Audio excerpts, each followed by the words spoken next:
It's almost like being in a time warp that with the Congress, where you are trapped in the same loop. The Congress does badly in an election, as was the case with Bihar and with the recent by-elections.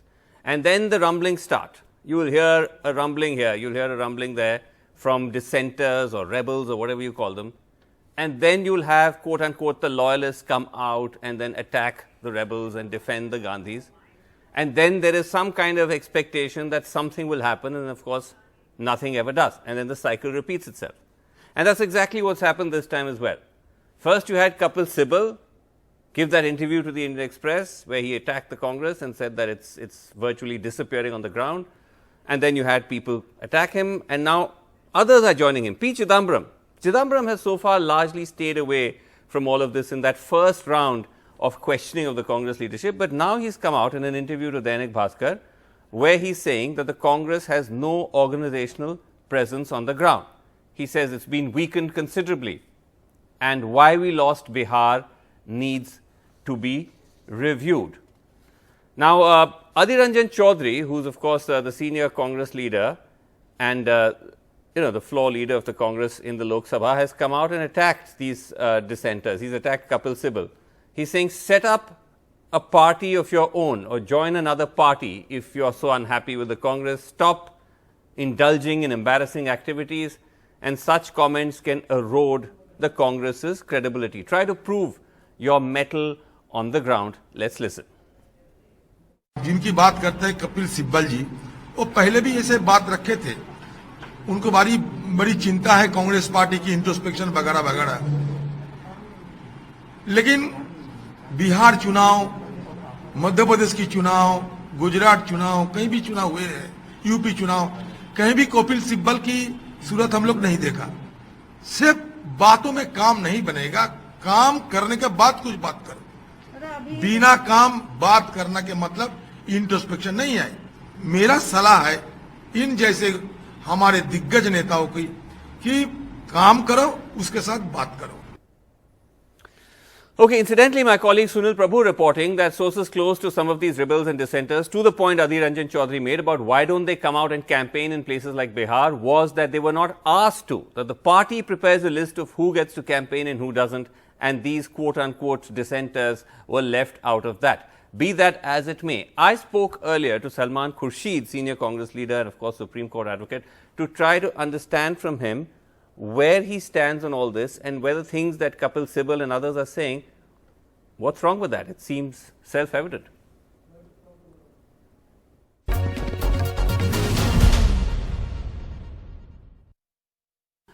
What do you make of all this? Because it really all started, round two in a sense of this Congress versus Congress war started with Kapil Sibal's interview in the Indian Express, where he basically said that across the country, people are not seeing the Congress as an alternative. Now, you can't really dispute that, right? Regardless of whatever you might ascribe as motivations, we're not getting into that. But isn't that a fact? I don't understand what this means. We are in the opposition today, and we have been badly affected over the months. We've lost many elections. Yes. But we are in the opposition today. We are the largest opposition party in the country. Now, is that saying that you cannot be anything except a winning party? There is no place in democracy for a losing party or for a has-been party or a party which is... No, I don't think that's the point. I don't understand. No, I think the point being made here, Mr. Khurshid, the point is not that you have to win every election, but the fact is that you are losing election after election in rapid succession, and amongst parties that are also contesting the election, the Congress is amongst the worst performing party. Like in Bihar, you had the worst strike rate. And the view is from your own ally there, from leaders of the RJD, that the Congress didn't even put up a serious fight. That's the point of view. But we could have a point of view about them as well. But how does it serve either of us by arguing about it in the open? Why couldn't we have discussed anything if there was a feeling that we were not doing enough, or if we had felt that they are not going in the right direction? We should have discussed it. And that's the problem. We are all in this country, not just those who lost, but also those who won. We all of us in this country still have to learn what alliance and coalition politics is about. We don't seem to understand that. Now, because we don't understand that, we can't just simply say that we've been rejected across the country. I don't accept that we've been rejected across the country. We don't have the kind of support that we obviously aspire to and we obviously believe we deserve.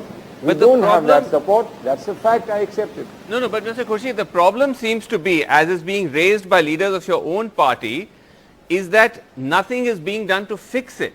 That there was all this letter writing and all of that was supposed to see some kind of a shake-up, some kind of a change of approach, but there doesn't seem to be any evidence of that.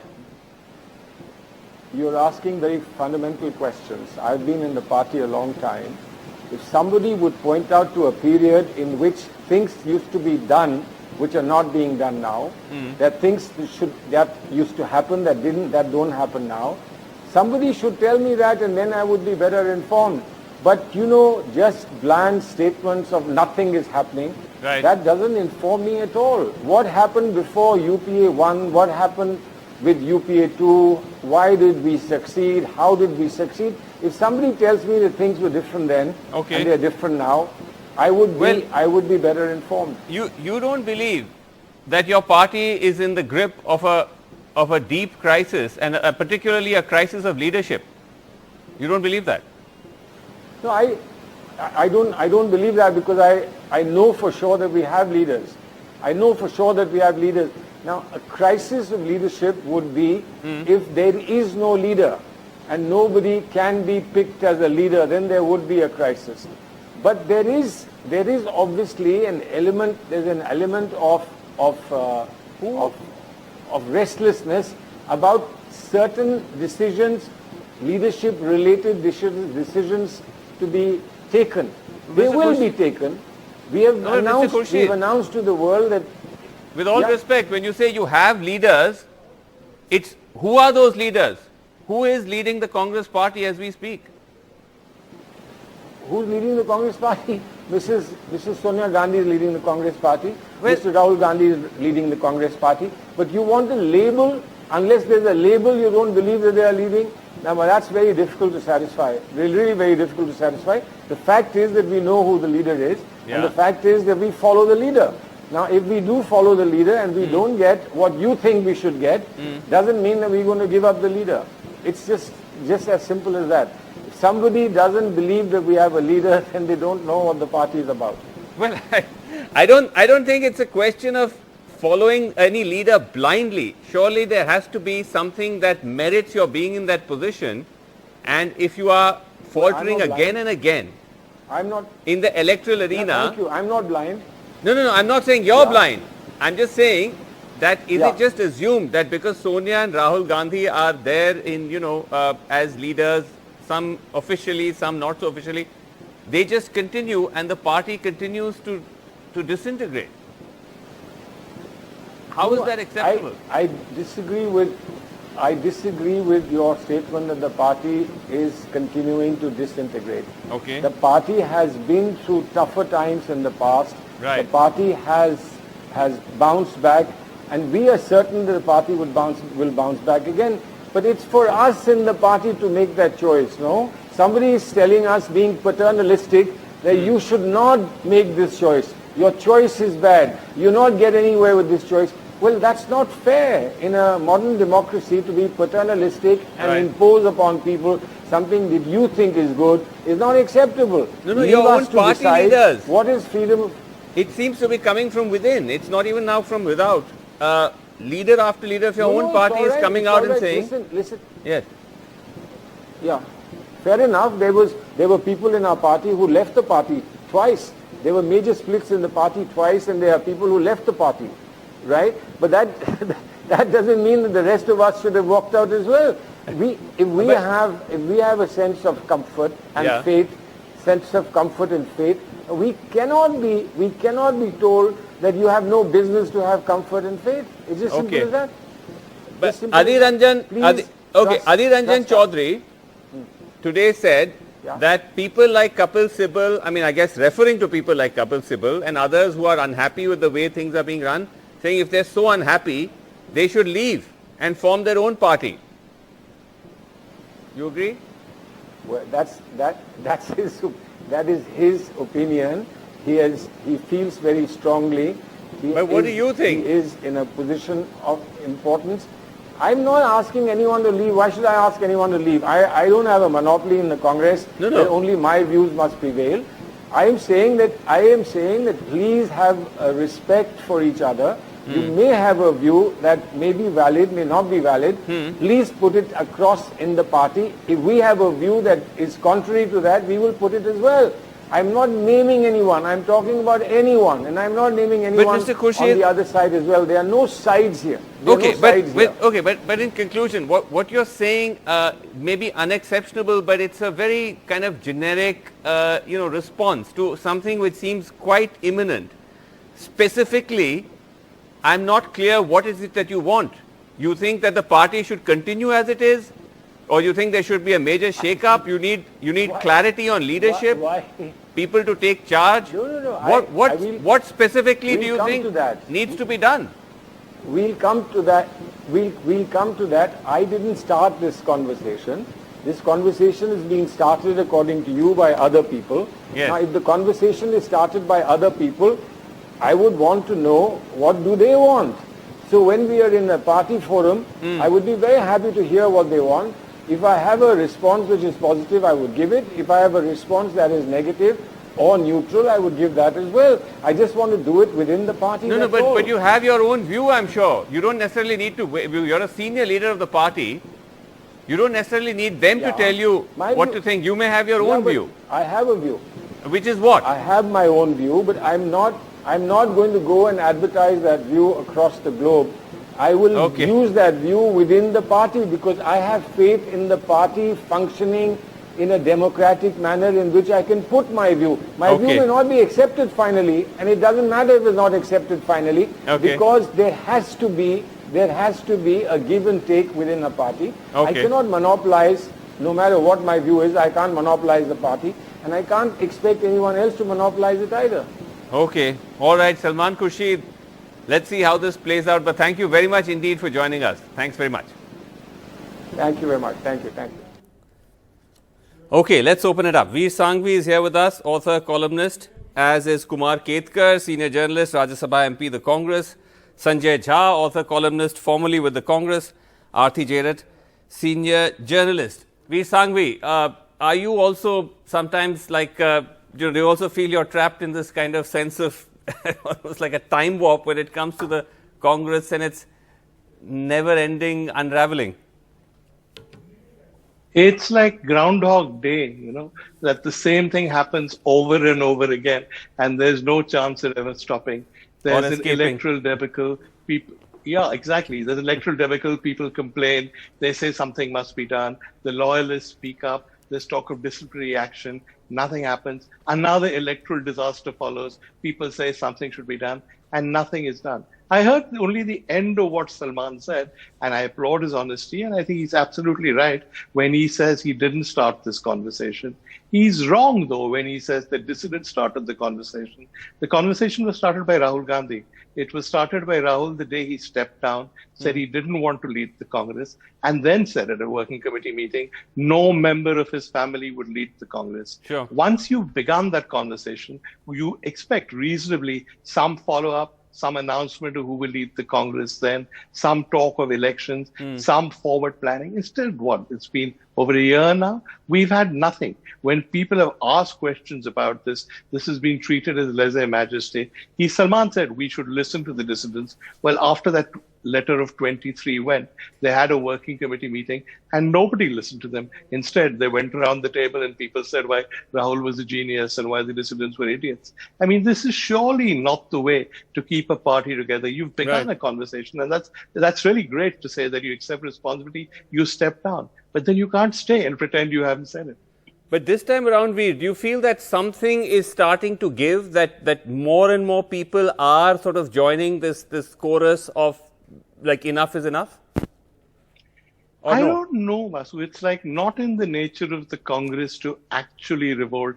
Even when Sharad Pawar split the Congress, all the people who spoke to him, Rajesh Pilot, Jitin Prasad, ultimately only the Maharashtra unit and Tariq Anwar and Sangma perhaps went with him.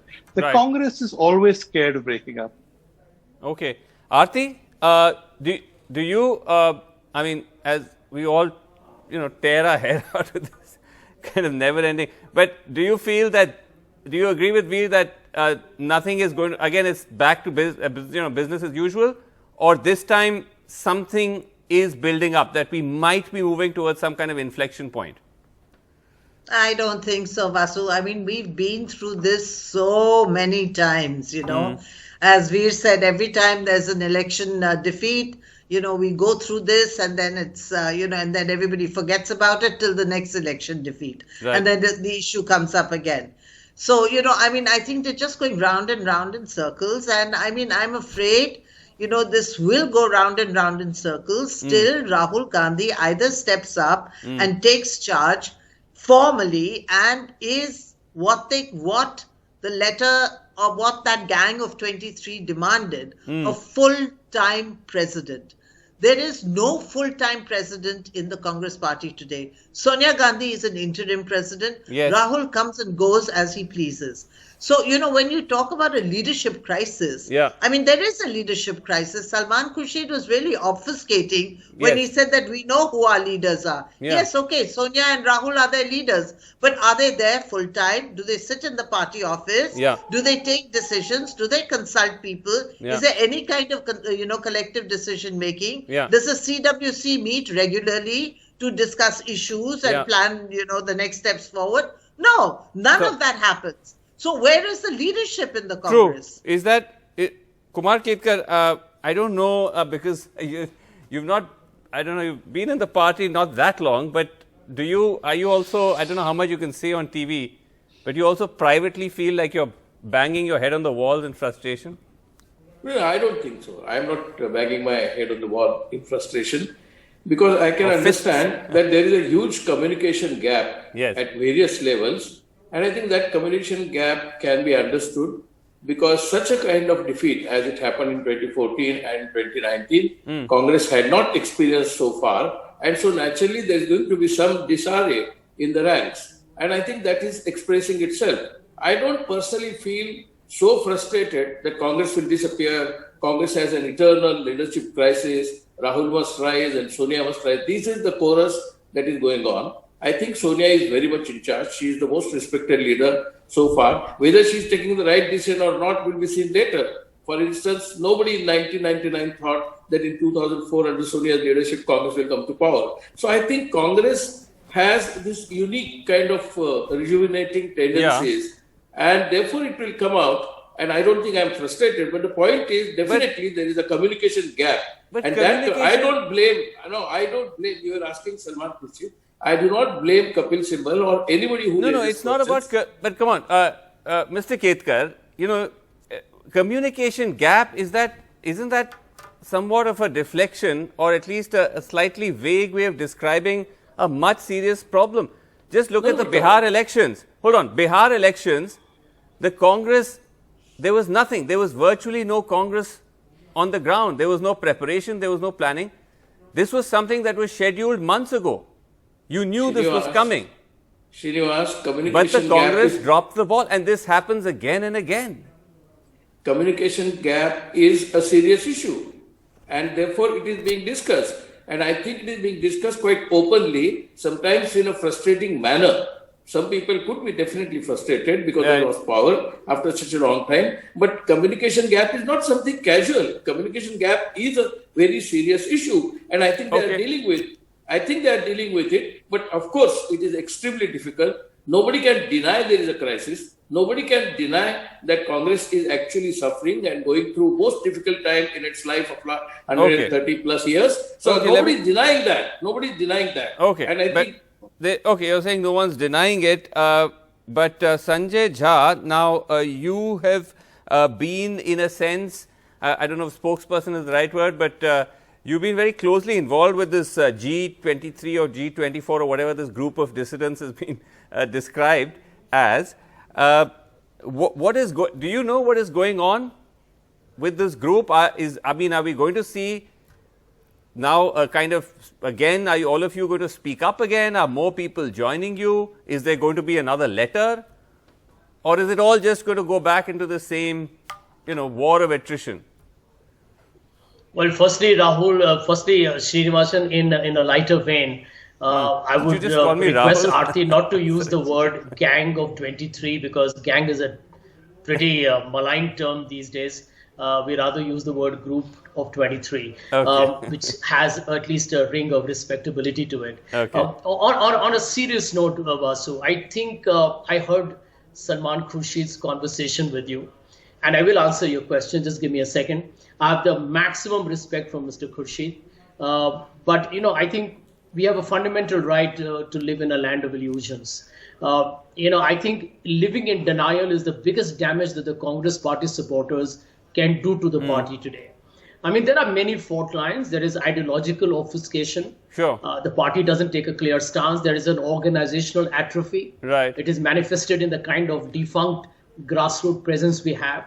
Right. And, let's not forget that there is a leadership vacuum. And I think, it's important, as Veer nailed it when he said that this is like Groundhog Day. I have come on too many programs saying the same thing in different formats. The fact of the matter is, the problem is not that we have a problem. The problem is that we are doing nothing about it. And that is what is compelling, not just... Okay, but come to my question. Is the group going to activate itself again? Are you aware of what the plans are, if at all? Well, let me tell you, the question of the group activating itself doesn't arise because it has remained, and I will share this with you, extremely active all through this time. I mean, the last time when the letter went public, we were assured by the senior leadership of the party that there will be an AICC election, transparent, open, following whatever constitutional procedures there are, and it will be done within 6 months. The worry is that there doesn't seem to be that kind of a tangible, the sense of urgency or hurry that ought to be demonstrated at the ground level. Okay. And I disagree with my friend Kumar, because you can keep losing elections, but truth be said, elections, power is glue in politics. Okay. And the Congress party will become obsolescent if it continues to lose elections like this. Okay. But Veer, I come back to, again, I find myself making this point in loop that when we keep saying, the Congress needs to act, it's still unclear what is that act. Does the Congress want more of Rahul Gandhi, less of Rahul Gandhi? That itself is not clear. Well, I don't know if it's just about the Congress, Vasu. It's also about the difference between the Congress cadre and the Congress voter. There's no doubt that the Congress cadre loves the Gandhi family, and with reason. The Gandhi family is many of them have given their lives for the party. Because of Sonia Gandhi, the party still exists. It would have died at the end of the last century. But it's also clear that the Congress voter no longer loves the party in the way it did. So every time that there is a crisis, it's almost always precipitated by the Congress voter, i.e. people stop voting for the Congress. And the solution the Congress finds is to seek refuge or succor in the love of the cadre. Now that's great. You can continue loving each other internally. But at the moment, what you really are faced with is a party in terminal decline. You are faced with a very strong prime minister who's ideologically driven. You need somebody who represents an alternative ideology, if not an opposing ideology. Nationally, only the Congress could occupy this space. But because the issue has now become Rahul Gandhi, even when Rahul says things that are sensible, like he did say about the COVID pandemic, he comes with so much baggage, so much internal dissent, that the Congress has ceased to be a force that matters. Okay.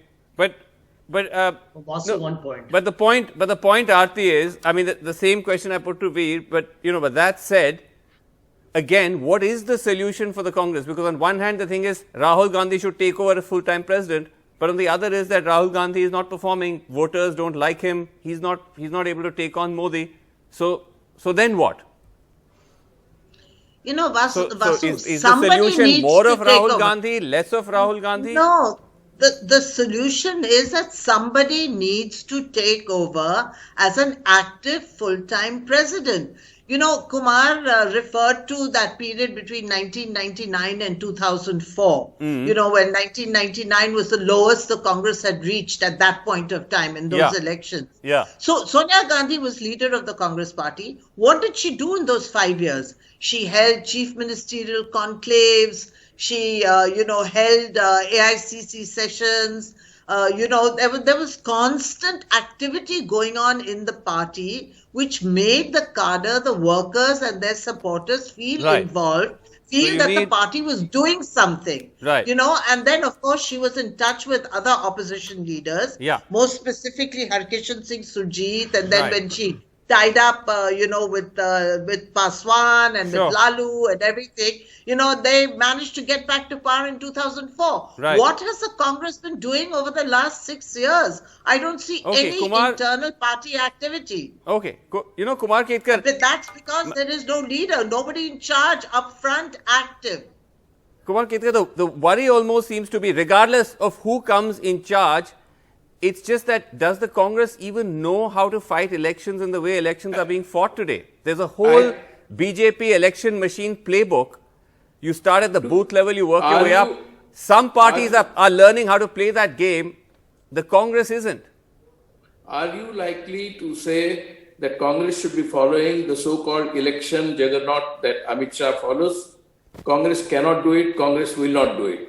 I think the solution, and I do not agree with Aarti when she said that between 1999 and 2004, Sonia Gandhi was active, so was Rahul Gandhi between 2014 and 2017. And that's why in Gujarat, Congress almost came close to power. There was activity, there was action, there were meetings. However, they were not as effective as between 1999 and 2004. Right. But the crisis created today is quite different. Leadership of Modi is not leadership of Vajpayee. Leadership of Shah is not leadership of Advani. That's completely different. It is more brutal. It is more brutal. It is more driven by regime change philosophy. And I think, therefore, dealing with this Modi-led BJP is not the same thing as dealing with the BJP led by Vajpayee and Advani. Right. I think Congress is trying to actually figure out how to deal with this kind of leadership. And you cannot have perception of the BJP leadership imposed on the Congress that Congress should learn from BJP. No. Hold on. I didn't say that you have to. No, you have to learn. No. Wait a minute. Let me clarify. I'm not talking about necessarily that you have to follow the ideological or the political, methods of the BJP. I'm talking about how you organize your party. You work 24/7. You build a fantastic booth level network. There's nothing wrong with that. Srinivas, even organizationally, it is not proper for Congress to follow the BJP, which is built on the RSS plethora. And RSS platform their organization and ideology are completely together. It's an integrated concept, organization and ideology. Congress cannot follow the organization or ideology of the RSS type. So we will go separately. We need not follow RSS. Okay, I'm told we're completely out of time. Sanjay, I know you're dying to jump in. But trust me, I'll have you back because this story is not going away. I don't want to take too much of your time. Anytime soon. Sanjay, I'm really sorry, but we're completely out of time. I promise we'll do this again. But thank you all so much for watching the show. That's all the time we have tonight.